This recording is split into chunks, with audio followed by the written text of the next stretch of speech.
We are in the process of implementing decision from the Madrid in this particular dimension. Thank you. No, thank you for the question. As I mentioned, our leaders will be approving over the summit the most transformative change in defense planning and defense command and control infrastructure in generations. Because, as I mentioned before, high-intensity warfare is back in Europe, and technology is also part of this issue. And, of course, as we have seen over the last 20, 25 years, many allies, especially European allies, have been collecting the peace dividend. And there was not so much need to invest in industrial base, in our militaries. Now we need to do that. So against the regional plans that will be approved by our leaders, and I don't want to prejudge what leaders will do, but we're expecting them to approve this. The consequences of this new generation of defense plans, Northern region, Central European region, and Southern European region, the Southeast, Black Sea, and Mediterranean as a continuum, will be starting to implement the plans. We'll be starting to appropriate resources and troops and equipment to higher readiness, to higher numbers, with more training, with more prepositioning equipment, according to the plans. It doesn't mean that we have everything today that the plans will be indicating to us. We had the first fourth generation conference just a few weeks back, and we have done a lot. We have still things to do. So the implementation of the plans will take some time, but once we decide politically in NATO, that standard will become reality. And I'm confident, and we are confident in NATO, that all allies will be investing in the plans that our leaders will approve, that our military leaders have been working. I have to thank General Cavoli and his team, because they've been delivering the plans for us. I think it's, Carmen, help me, I think 20 months ahead of schedule, Carlo? 20 months ahead of schedule. So I can give you with full confidence that the targets for structure, command and control will be met in time, in iterations by all allies. Perfect. Thank you so much. Over there, please. And thank you for not lining up behind the microphone. Full points on that. Cécile Maisonneuve from Montaigne Institute and French Institute for International. I'm going to bring another god, Hermes, god of traders and merchants. Innovation is also related with free trade, and we see more and more the return of industrial policy, subsidies. So how can NATO ensure that this new return of sovereignty of industrial policy doesn't challenge innovation and free trade, which is also a basic of our multilateral order? Thank you. Thank you so much for the question. There is a new geopolitical and geoeconomic reality around the world, not only in Europe, around the world. And we've seen this with the pandemic, we've seen this with the financial crisis, we are seeing now with war in Europe, we are seeing a different landscape in geopolitics and geoeconomics. So what we can say, and what I can say, and I think everyone would agree, that all of us will have to pay a premium for economic security. Economic security doesn't mean not to do business and not to do trade and not to basically hamper international commerce. That needs to continue.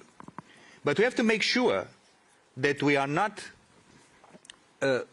basically just by negligence or just by not recognizing the new reality in the world, that we are now becoming vulnerable economically.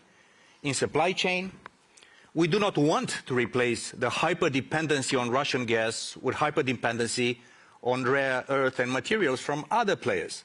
So how to find a balance between continuing to do business, we need to do business, business is good, is growing the economies, is creating jobs, but in a way that will be making sure that we are not importing risks, because the geopolitics and geoeconomics of the world are intertwined like never before.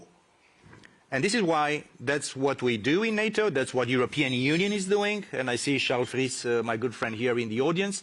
That's what we do, the G7 is doing, just to find the right balance between doing trade, legitimate trade, good trade, and also making sure that we put ourselves at bay from becoming over-dependent And God forbid, in time of crisis, you could have bad surprises. And this is something that NATO is also making all allies and partners aware of.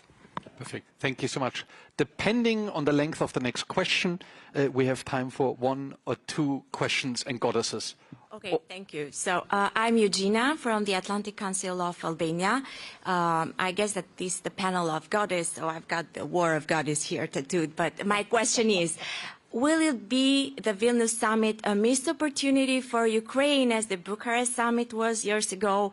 And the main question that we all think about, are we ready to trigger Article 5?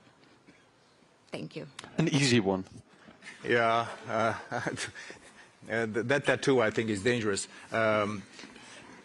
Listen, I cannot prejudge what our leaders will decide in a few hours and in the next 2 days here in Vilnius. I can say something that I know and I also feel it. This will be a landmark successful summit for this alliance. This will be building upon what we have decided in Madrid, which was also historical and transformative, and also will be also a bridge towards the Washington summit of July 2024, when our great alliance will be celebrating our 75th anniversary. I don't want to prejudge what allies will decide on Ukraine. I think Ukraine is moving closer to us. Secretary General has said it in the morning in his very forum. I'm confident that on all the big pieces that we have been preparing for 1 year in NATO, and our leaders will decide, good news for Ukraine, good news for Sweden, good news for defense investment, good news for technology, good news for our partnerships. We've been meeting, the Prime Minister of New Zealand will be meeting all our Indo-Pacific partners in a minute with the Secretary General. So I would say, without declaring victory before the curtain falls on this beautiful summit, that the Vilnius summit will be remembered as one of the most successful summits we had in some time, and this is why we're here. And I want to thank also our Lithuanian hosts for the impeccable organization of this summit. Speaking of the curtain falling, we have 1 minute and 1 second for a very brief question and an even briefer answer. Thank you. Thank you. Charlie Salonis, Pasternak, Finnish Institute of International Affairs. We heard earlier that the plans are based on 2 threats, Russia and terrorist organizations. Culture, language plays a lot in how deterrence is perceived. How is NATO now going to change or changing the way it communicates deterrence and Stratcom more broadly to these adversaries? Let me say just very briefly that it's not only the geopolitics and geoeconomics are changing dramatically, but also the very definition of security is changing dramatically. We have cyber, we have space, we have climate change and security. We have so many resilience that we are doing a lot in NATO about. And we're doing a lot with the Munich Security Conference and also with the GMF and Atlantic Council on many, many fronts together. So what I'm just saying that is not only Stratcom, which is important, but is also substance. So nothing that relates to security in the broadest definition of terms is stranger to NATO. We have the obligation to do the bread and butter, deterrence and defense, making sure that we resist these aggressions from all over directions. But also the business of NATO is to make sure that we are always adapting to a changing definition of security and a changing world. And that's why NATO has been labeled until now, and that's not Stratcom or marketing, not even for number 2s, the most successful alliance in history. Why? Because we showed unity in times of difficulty, and we have a gene of adaptation inside NATO. And before closing, because it's last second, I would like to thank also the audience, not in this room. I'm very happy to see my friends from Aspen, Romania, and others. I know that this public forum is a great success, and I want to thank my colleagues, the organizers. Carmen, you're coming here. I think we should give you a round of applause too. Let's give a round of applause to Carmen. And like in every good action movie, our timer stopped with 1 second to go. Thank you for joining us. A great number 2 you are. Good luck for the summit, and thanks for being such a loyal guest and friend. Thanks, everyone. Thank you.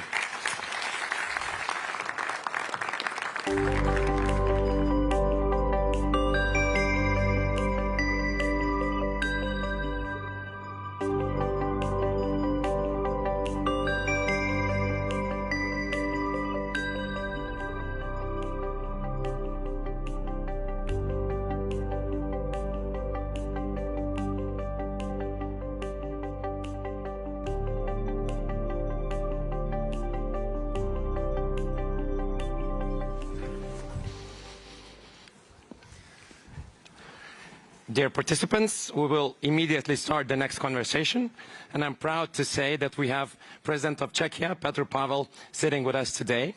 Actually, this is the second time I've met President of Czechia. I've once had a selfie with him at the Munich Security Conference. We were trying to get into the room, and I've managed to, get this photo. It got a lot of likes, so thank you very much, because I think this is going to be even better. President, we have a topic, standing up for our values.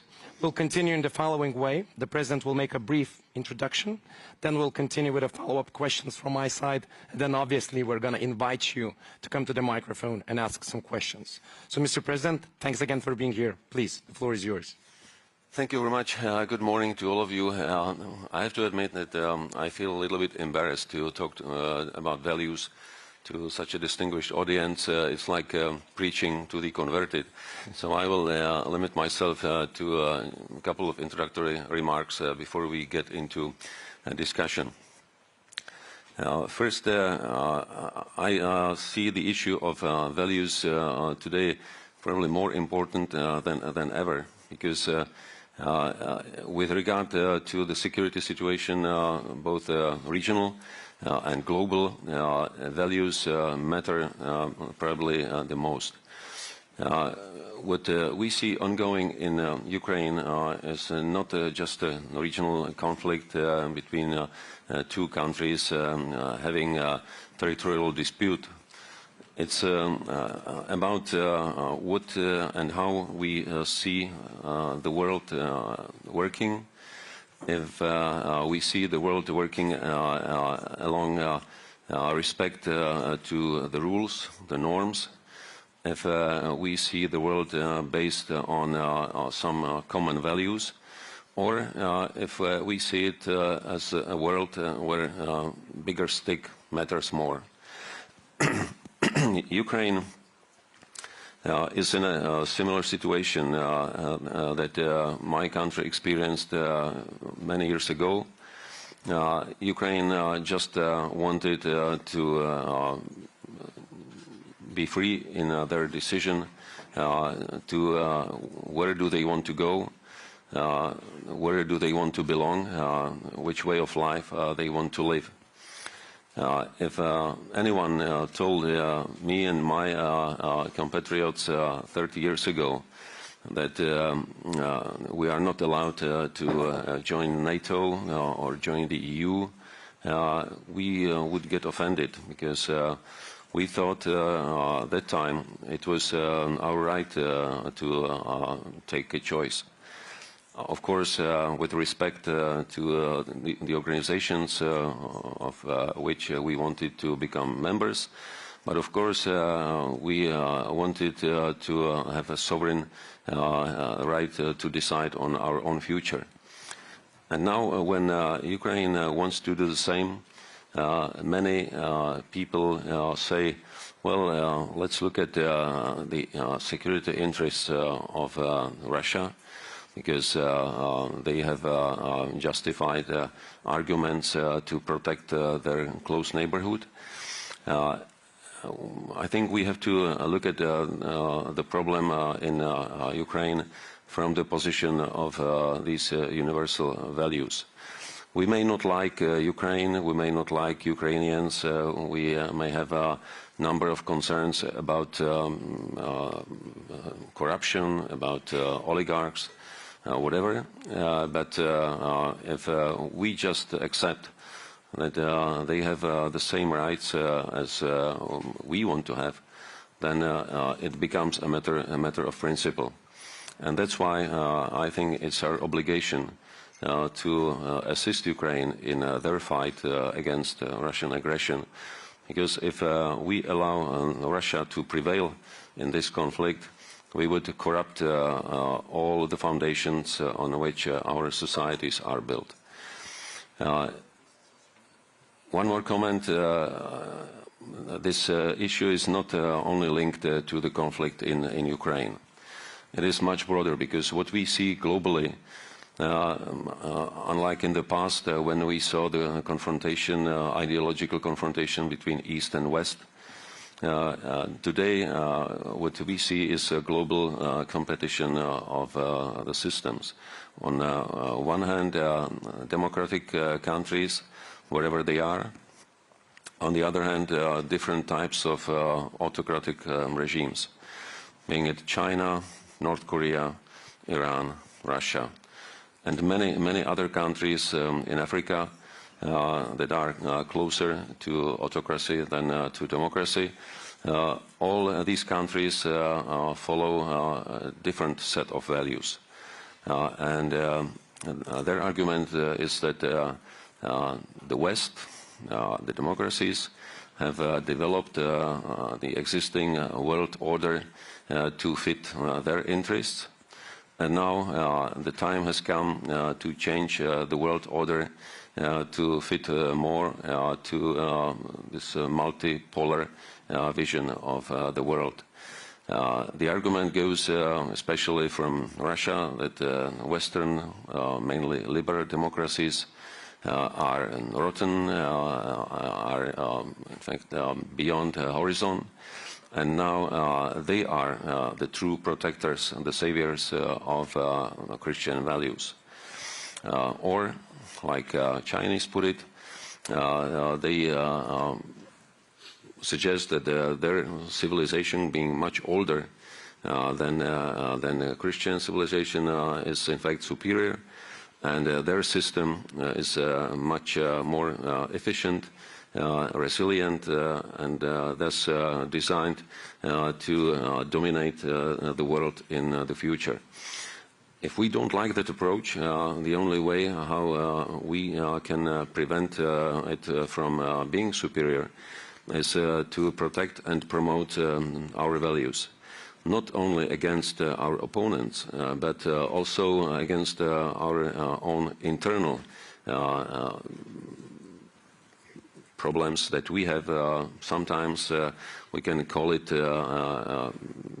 populism, sometimes extremism, but there are also some internal enemies that erode our system of values. If I stay with my own country, when we got rid of communist rule 30 years ago, there was a lot of enthusiasm, excitement about freedoms, but as some cynical political observers put it, many people at that time actually didn't care too much about democracy because they didn't know what democracy was about. They didn't experience it in their lifetimes. They only wanted to have more freedoms and to have better lives. And one of the things that we have omitted to some extent was the education towards values. So that whatever we do it well based in the understanding of balance between freedoms and responsibility that goes beyond our own country, also to develop a sense of solidarity with other like-minded countries based on the same system of values. And that is bringing us back to the situation that we will probably be discussing most these 2 days, and that is that we are all responsible for how our region, Europe, will look like, what will be a European contribution to global security. That's why I think we should promote the idea of a strong NATO, strong EU, but also strong links to all other democratic countries. I welcome very much that we have invited for this summit our Asian Pacific partners.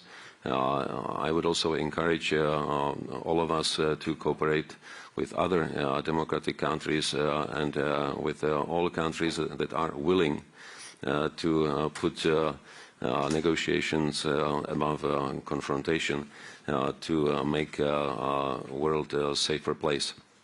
So this is all for the introduction, and now I'll be happy to get some questions. Mr. President, thank you. Thanks a lot. I would like to ask about the Western reaction to Russia's brutal aggression. So you talked about it. We're standing up for our values. Are we still standing strong, or are we, feeling the sense of fatigue of, energy prices rising, of war in general as a topic, as if we're facing it directly? Do you sense that in Czechia and in the broader context of NATO countries? Well, war fatigue is a normal phenomenon that we observe in all the conflicts that I remember. Not just on the sides of two fighting countries, but also on the side of all supporting countries. From the very beginning, the pictures of the horrors of war are so terrifying that everyone is excited and to do something to help all those in need. But over time, own problems related to mostly socio-economic issues take again the precedence over those distant pictures of war to which we are getting used somehow.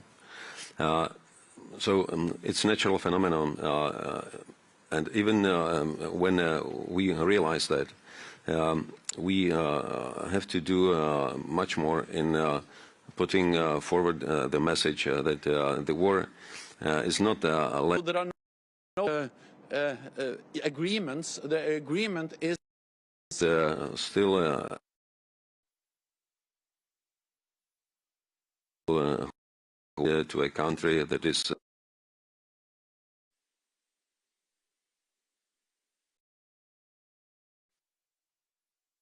Mr. Kister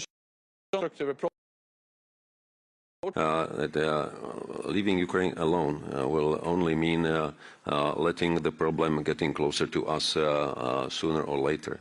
So it is in our direct interest to continue supporting Ukraine and not to let Russia prevail in this conflict.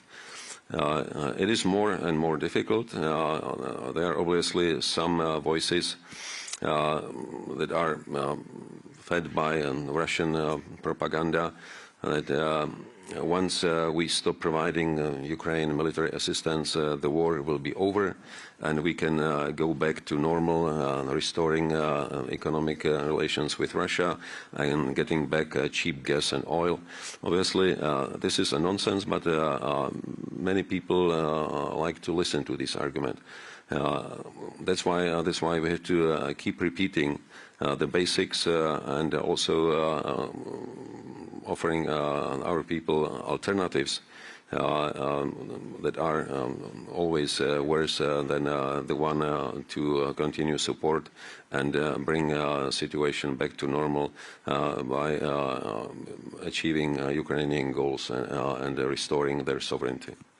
But is there enough political momentum still, to provide the support at the levels comparable to what we've had over the last year and a half? Is there enough, support in terms of the economy? Because Ukraine is being destroyed every day also in terms of infrastructure, and it will need, obviously, to recover. So do you sense that there is enough, again, political momentum to continue with the policies that the West is implementing at the moment in the foreseeable future as well? Or is it like dwindling down?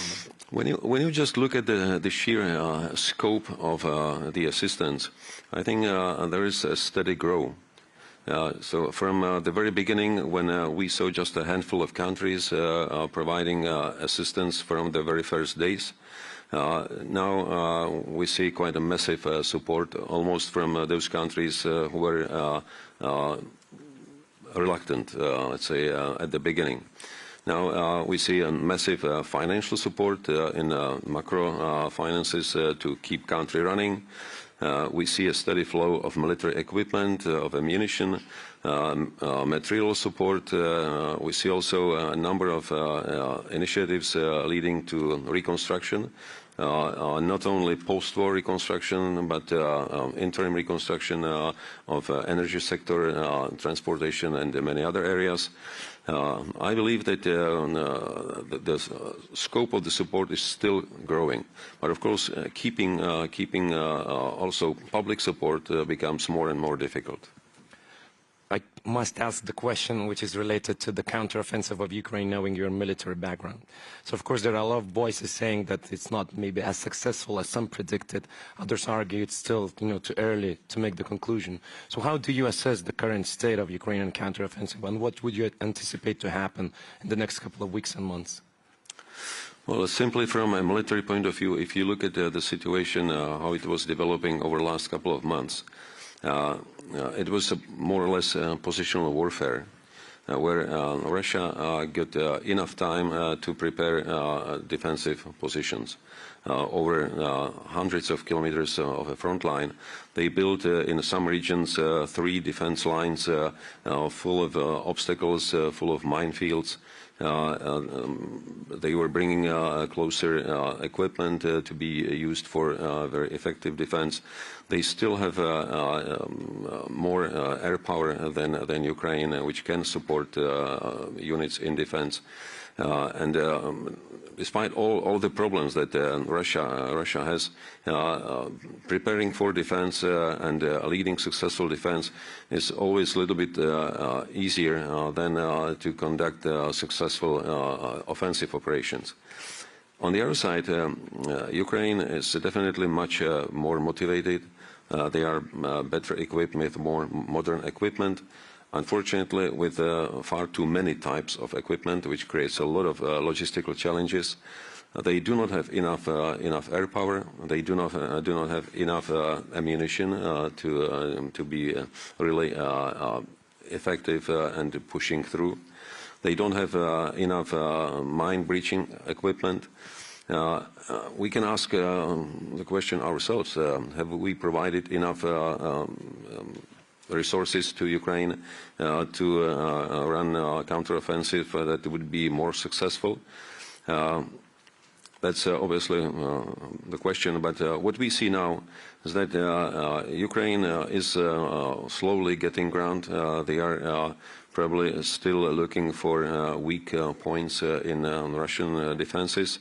They still haven't committed major forces that they prepared for the counteroffensive. So we will see more over summer. But at the same time, we also have to see realistically the window of opportunity that will more or less close by the end of this year. Not only because of winter conditions, but also because of upcoming elections in Ukraine, Russia, United States, and we'll also we'll see another decline of willingness to massively support Ukraine with more weapons. So all these conditions will probably lead to a conclusion that whatever is achieved by the end of this year will be the baseline for negotiation. And how would you see the negotiation even starting? Because, of course, Ukraine is certainly trying to push the occupiers from their territory. And it's hard to imagine that, real political negotiations could take place unless significant breakthrough is achieved. But from what you are saying, you're not expecting a significant breakthrough until the end of the year. Is that right? Well, obviously, I would wish to our Ukrainian friends the best possible solution. That means full restoration of their territory occupied even in 2014. But reality will most probably look different. And when I just quote some comments of President Zelensky from his last interview to the American media, he suggests that they would be able to get control of a territory up to the border of Crimea, which would create condition for possible negotiations. Because once... Is that achievable until the end of the year? Well, it might be achievable under some conditions, and we'll see what will be the reality.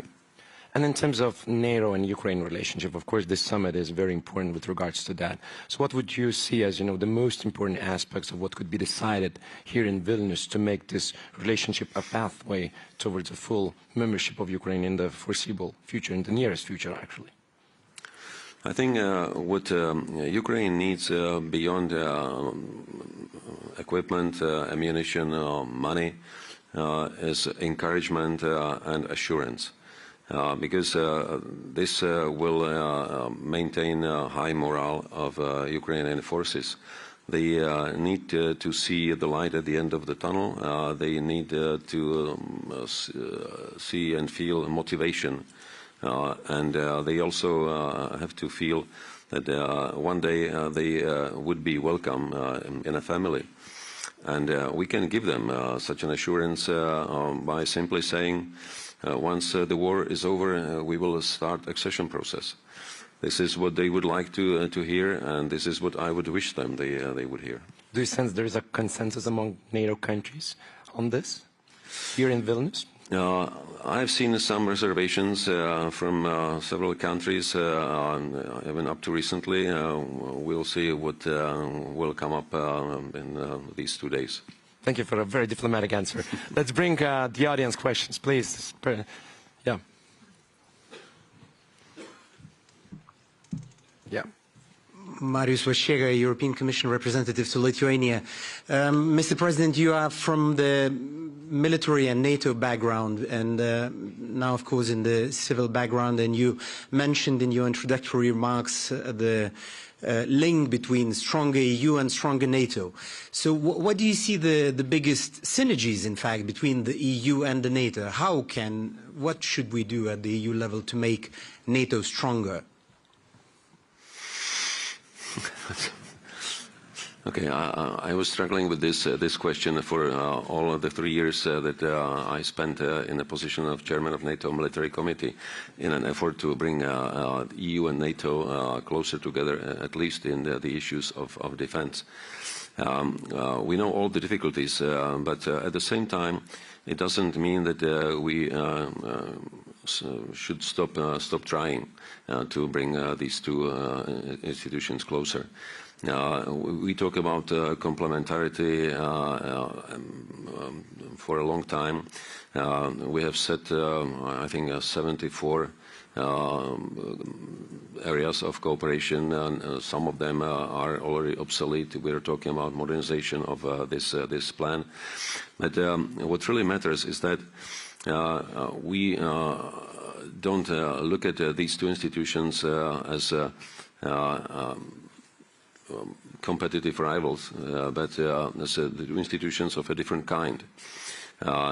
EU never expressed any ambition to provide collective defense. That's the task for NATO.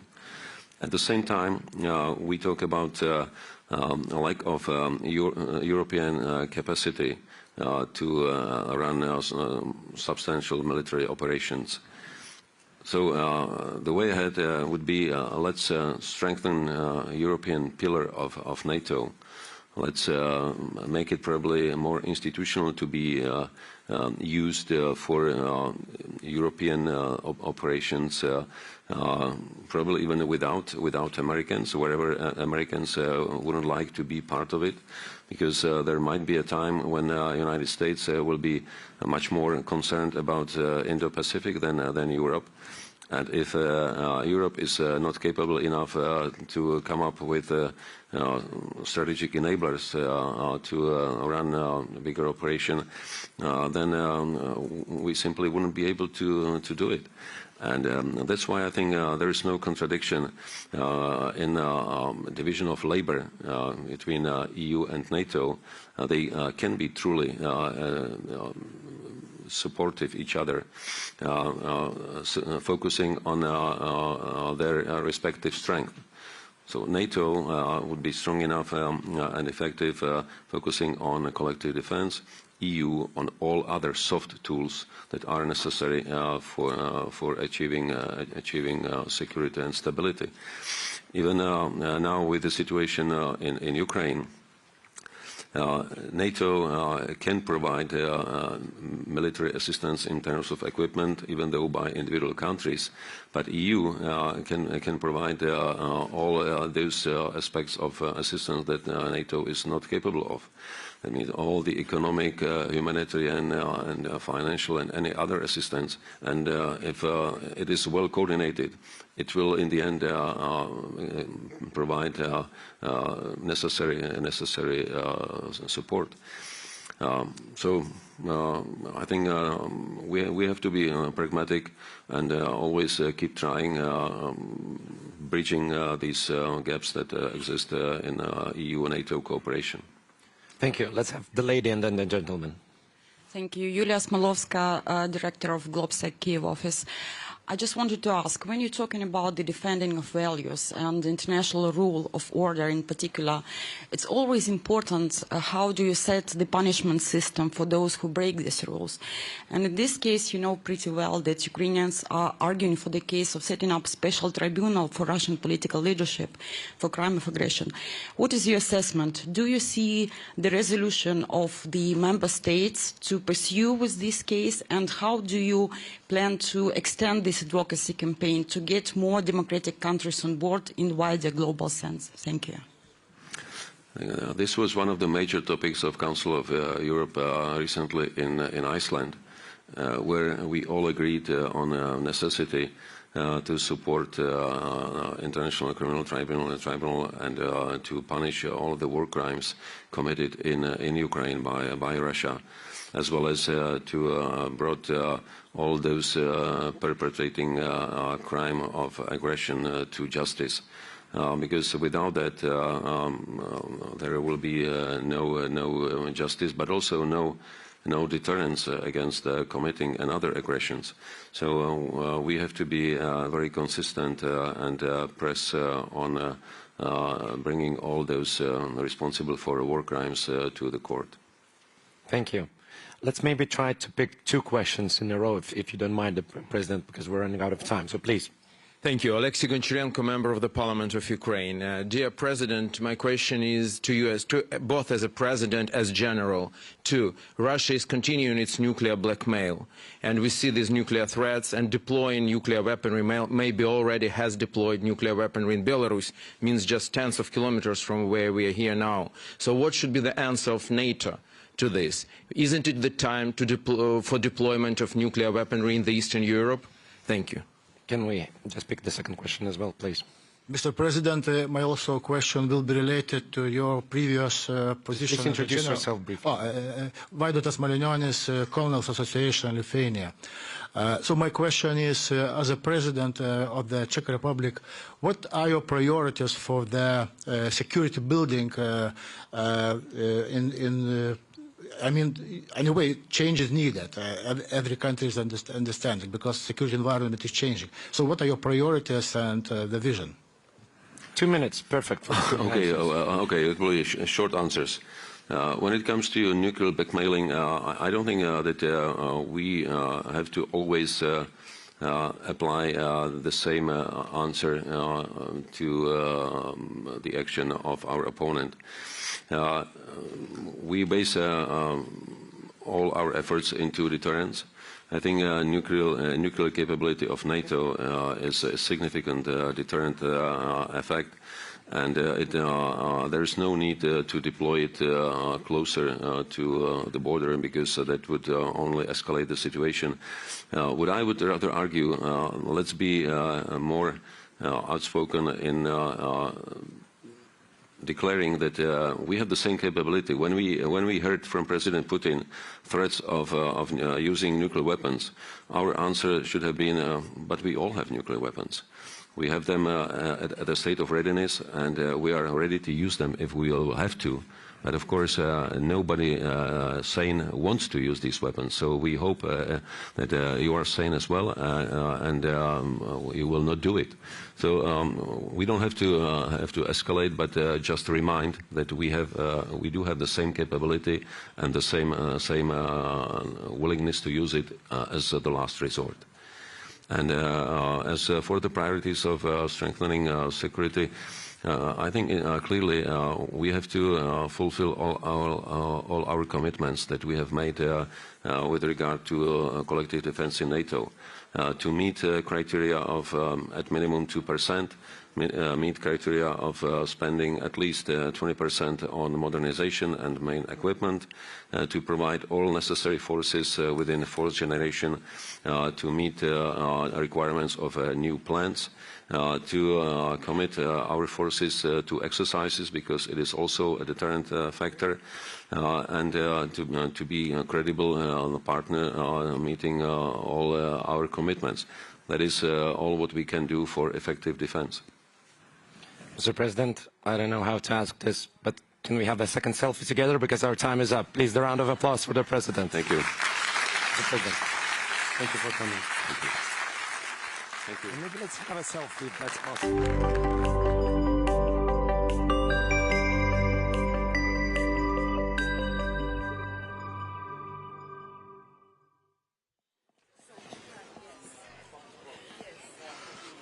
Ladies and gentlemen, I hope you enjoyed the discussion with the President of Czech Republic.